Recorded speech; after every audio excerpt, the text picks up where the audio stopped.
Okay guys, so as we have already talked, the idea today we are going to continue with all these topics that are related to pronunciation.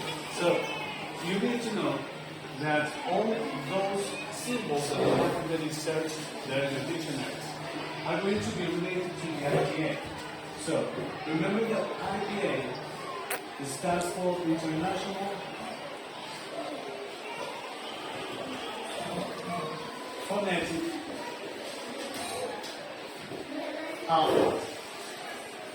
Then, when we are talking about International Phonetic Alphabet, it is going to be obviously something that is dedicated to let people know how to pronounce correctly the sounds of a language. So that is the point.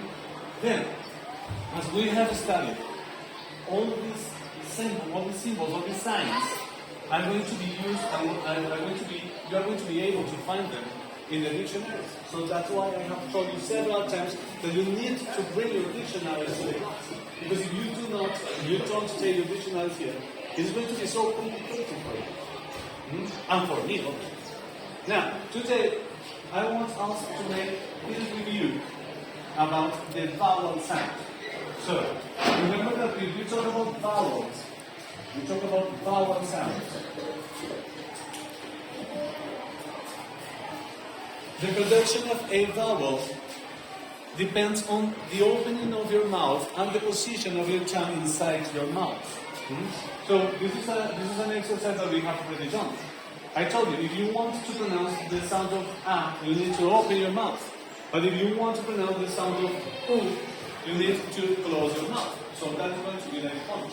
But in English, we are going to see that this sound of A, for Spanish speakers, depends on different possible pronunciations depending on the words that we are using. For example, if we have this symbol, we need to open our mouth a little bit more. And the position of your tongue inside your mouth is going to be louder. So what happens? When you say, for example, apple, then you are going to see that you need to open your mouth in order to pronounce this A. So it is apple. It is not going to be apple, for example. It is not going to be apple. No, it's going to be apple. Apple. And you need to open your mouth. So that's going to be the point. But it is not only located at the very beginning of the word. Because you can find it in the middle of the word, for example. So if you say cat, cat, cat, you are going to use the same sound, and that sound is going to be replaced in terms of the phonetic transcription. Is going to be replaced by this symbol. Now what happens? You are going to see that there is a possibility to see this symbol too. And this one is going to be the one. So we are going to use when the next sound is a vowel too. So we have a vowel and another vowel. Then for diphthongs, there you are going to use this symbol, not the other one, like this. So you have, for example, when you say the word I, only by saying the word I, you are going to see that there is the pronunciation of this symbol, of this sound. But what happens? Your mouth is not as open as for this case. So you are saying just I, that's it. You are not saying I, no way. You are saying I, and that's all. But you can use it for other sounds, like when you say now. When you say now, you have that symbol of in the same position. But it is going to be followed by another vowel. It is not going to be A-I in the transcription, but it is going to be A-U in the transcription. Then, there is still the possibility to find this symbol. You can find it this way, or you can find it this way. Obviously, there is a difference, and you need to study a little bit more about those differences, but guys, the point here is that we are going to be able to use them. That's all. That's all. What you are going to do is just using them properly. So, what happens? When you say, for example, not. Not. You can see that we are not pronouncing it as not, but not. So it sounds like this same ah. So what happens when you see this symbol in the phonetic transcription? It is going to be because the next symbol is going to be a vowel sound. But when you use this one, it is because the next sound is going to be a consonant. So if you see that you have I now, but here you have not. So if you see that this sound is going to be the same as the very first sound in this for this word and for this other one. But the next sound is going to be a consonant. So for consonants, you are going to see that in transcription we use this symbol. But for vowel sounds, we use this one. So that's going to be like the difference. Now, what happens? If you see, you're going to find, for example, A. And that A could be like a normal A, like the one that we are used to use in Spanish. When you say, for example, the word pet. So when you say pet, that's it. And it is totally normal. It is really similar to the one that we are using in Spanish. Not a big problem. But there is a possibility too that you find that A like this. And normally it is going to be followed by an R. So if you say, for example, the word bird, you are going to find that A in the same case.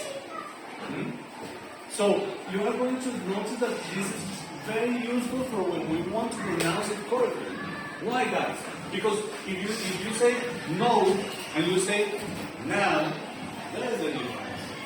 We are used to read it as if it were in Spanish. So if it were in Spanish, the pronunciation would be no. But it is not no, it is now.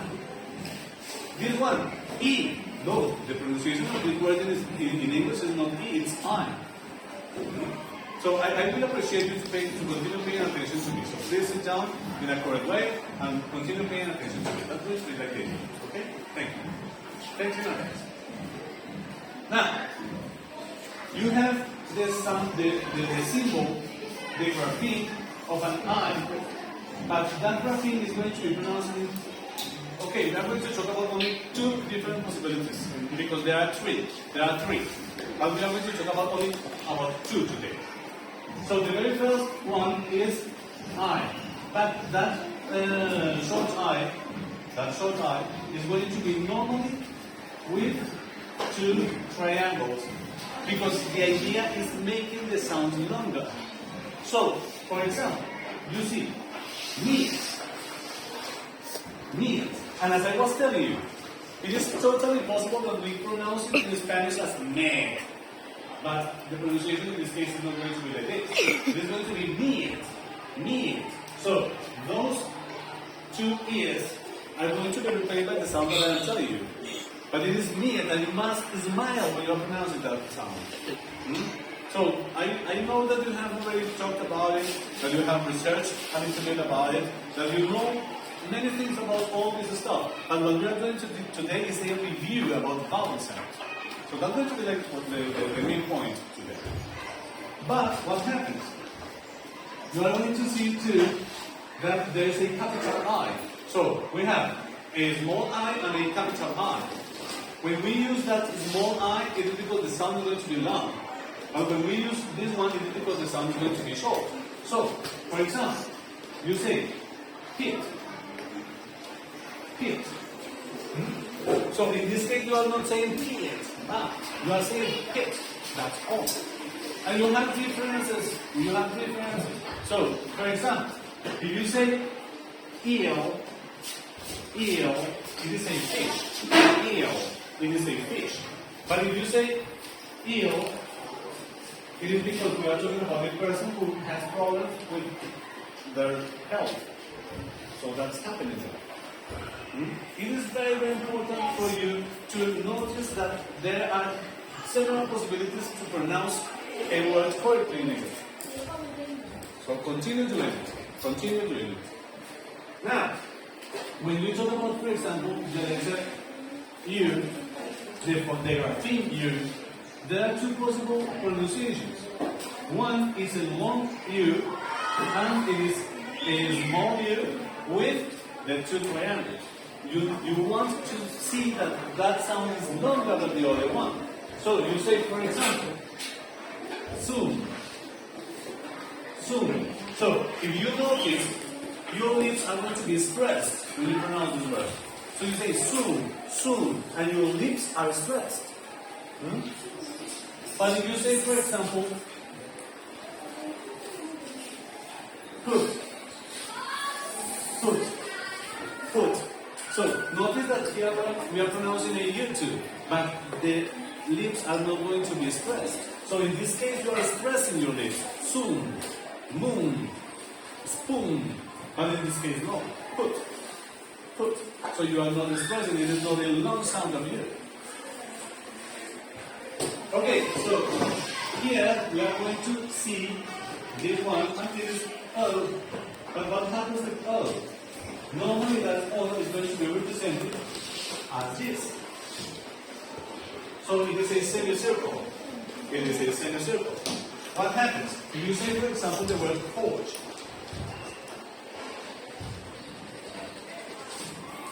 Forge. Forge. You are going to see that in this case you are pronouncing that O. But the O in English is not rounded when you pronounce it. So that is going to be the difference. You're not saying like forge, forge, forge, and your lips are getting round. No way. You are saying forge, forge, forge. So it is really relaxed. It is really relaxed. Forge. And bottom. We can continue talking about different and severe and several symbols here. But today, I want to finish this presentation by telling you about the two most important symbols in English. And they are short and wedge. Short and wedge. So both are going to be really necessary, totally necessary for us as Spanish speakers in process to become bilingual in English, that we recognize these two sounds. So I told you, this very first one is called schwa. Okay. Schwa. That is its name. It doesn't mean that the pronunciation is wrong. No, it's name. Its name is schwa. That's it. So how do you pronounce it? You are going to pronounce this one as if you were saying an A, but with the mouth already pronounced as A. So you say and it is really important in English, as I already told you. It is very, very important in English. In my case, when I was learning about all this stuff, when I was learning about all these things, I noticed that there is a word that is really, really useful for knowing how to pronounce this sounds correctly. And it is saying the word banana. Why? Because in Spanish we say banana and each one of those A's are going to sound the same. Banana. But in English it does not happen. In English we say banana. Banana. We are not saying banana, but we are saying banana. So what happens? This A is going to be replaced by schwa, and this A is going to be replaced by schwa as well. But this A is sounding as this one. It is a normal A. Obviously, you are going to find this symbol in, I could say that in the 70% of the words in English. It is so repeated. So repeated. But, as I told you, this is going to be like the best exercise where you can see how to pronounce it. Right over there. And this one is called fresh.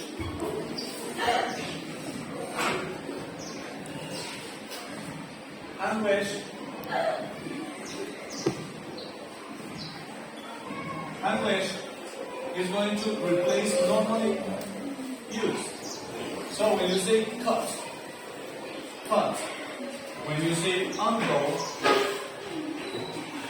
you are going to see that the correct pronunciation is not put, it's not puncle, but put, alcohol. Okay? So, as I told you, there is the possibility to continue studying and to continue knowing a lot of things about it, but it is not the idea. The idea was only doing a review, so thank you so much. I do appreciate it, and that's all for today.